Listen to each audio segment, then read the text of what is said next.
Lalim ng tinatawiran. Dati kasi may tulay dito eh. Ngayon wala nang tulay.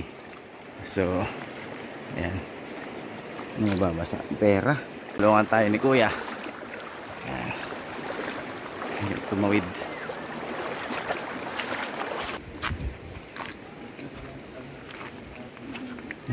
Aso. Pogi. Kapunta.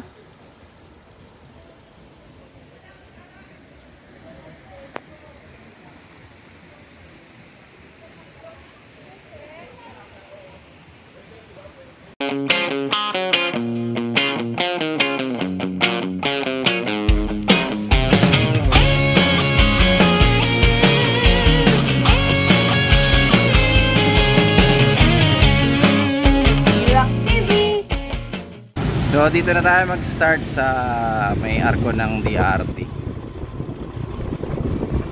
Punta tayo ngayon ng Punsong Bato. May nanguhuli daw ngayon dito. Sakto bago yung lisensya ko kaya magpapahuli tayo.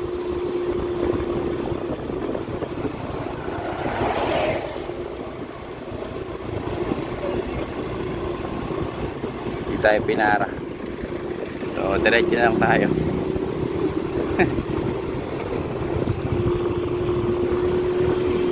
So after nyo dun sa arko ng DRT, mga ilang kilometro lang meron tayong kakananan. Hindi ko pala siya napindot guys. Hindi ko pala. So, nakakanan na tayo doon sa may kanto. Mga konting biyahe na lang. Madadaanan nyo yung Caribbean. Tapos lalagpas lang kayo doon ng konti. So, ito na yung Caribbean Resort guys. Yan. So, lagpas tayo dito. Diretso pa tayo sa Barangay Bayabas. Bali yung way pala nito guys. Ito din yung daan papunta sa may Puning Cave. Pero di na tayo aabot doon.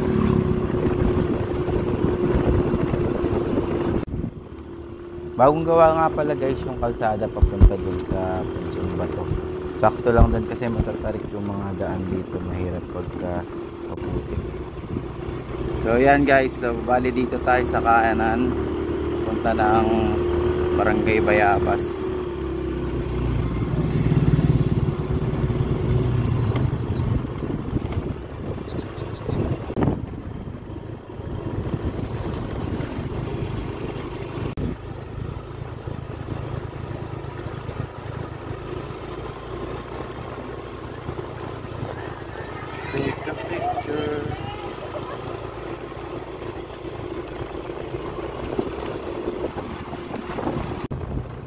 So andito na tayo guys sa Punsong Bato.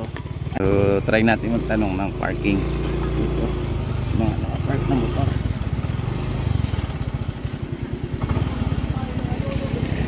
Guys, nandito na tayo sa bungad ng Punsong Bato. So nakipark muna tayo dito. Wala yung bantay. So pakita ko sa inyo kung daan. Yan, baba ka na.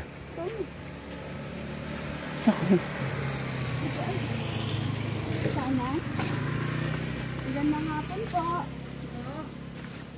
Sa Punsong Bato po? Opo, may entrance sa piso. Meron po. Opo. Sa inyo rin po yung parking doon? Sige, binili po. Walang tao? Wala pong tao eh. Ano, motor? Motor lang. Motor lang po. Sige. May baby silang gano'n? Maliit pa? So meron daw bayad na 10 pesos sa entrance. Malapit lang po. Teka, magbabayad muna tayo. So ayan, nakarin na natin papunta ang Punsong Bato. Mga 5 to 7 minutes. Depende sa kung paano kayo maglakad.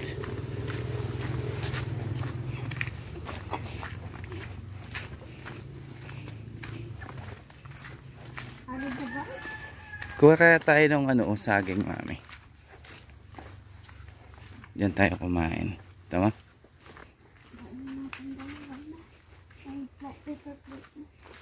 Kukuha ko. Kuha ako ng saging, tapos ito nang kain. So, dire-diretso lang kayo guys. Pag may daan, tama lang yung daan nyo. Madulas kanina, maputik.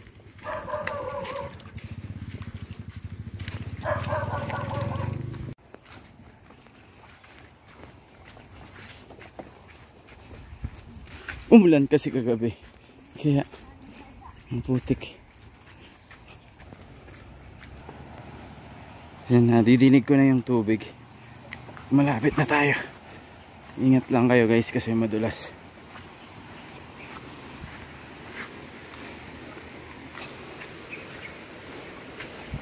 So kagandahan nga pala dito guys, hindi na kailangan ng tour guide. Susundan nyo lang yung daan.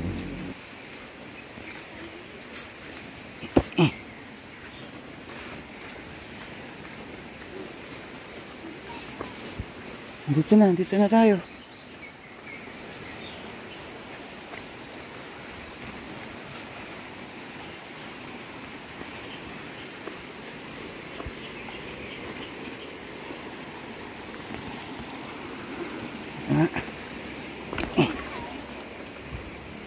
Yan lang. Nakikita kang daan. Ay, nawala na yung daan.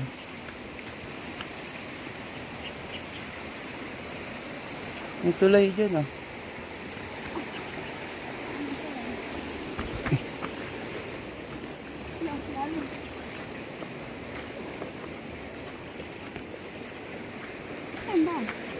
Wala.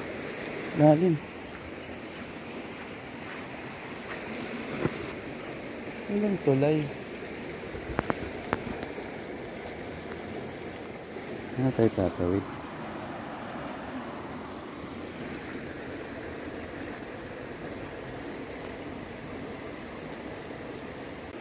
Lalim ng tinatawiran. Dati kasi may tulay dito eh. Ngayon wala nang tulay. So, ayan. Ano mababasa? Pera. Tulungan tayo ni Kuya. Ayan. Ayan, tumawid.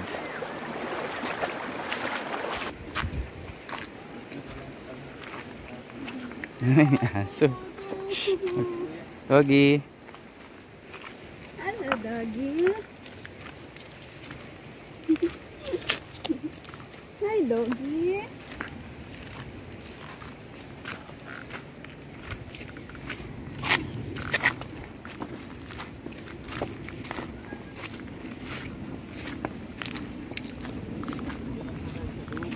Sige lang po.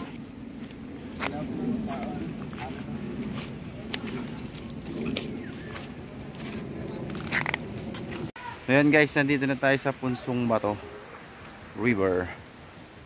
So, okay naman yung place. Relax naman. Tama lang to pampatanggal ng stress. Pakita ko sa inyo yung lugar. Kapunta.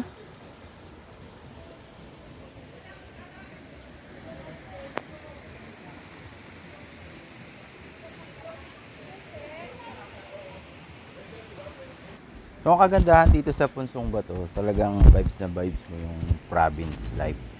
So, sobrang tahimik, tsaka huni lang ng ibon ang maririnig, tsaka yung agaslas ng tubig.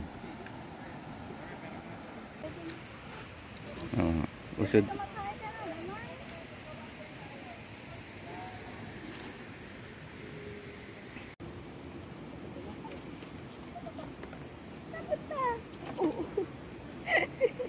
Ayos na sa baba tayo.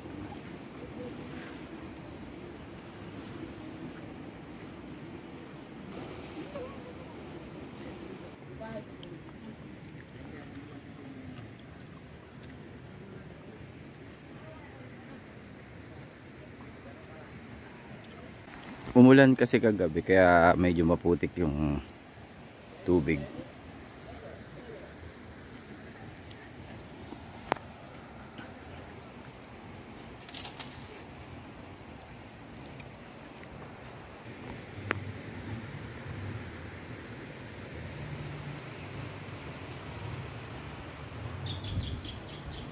So kung i-rate ko nga pala itong Punsong Bato ng up to 5, siguro 4, kasi yung sa daan lang niya. Pero the rest Sobrang okay dito, sobrang relaxing ng place.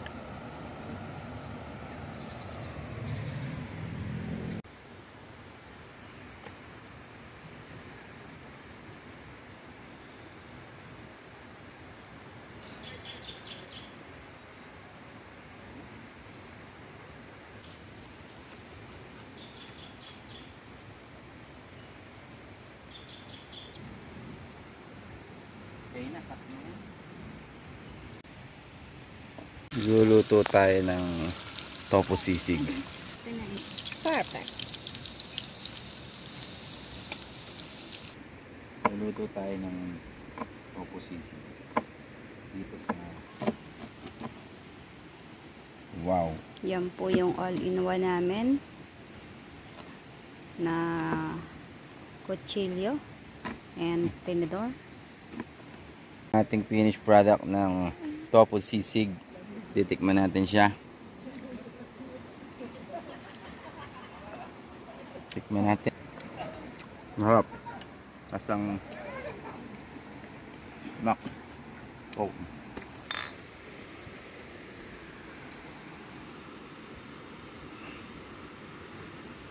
So, ang maganda dito sa punso ng bato, buhangin yung ano niya. Ito.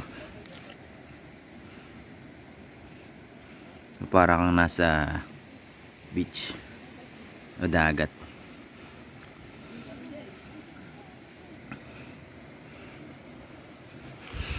Time check is 3:37 in the afternoon. So, tapos na yung ating adventure dito sa Punsong Bato River. Dito sa DRT. And kita-kits na lang sa susunod na vlog. See ya.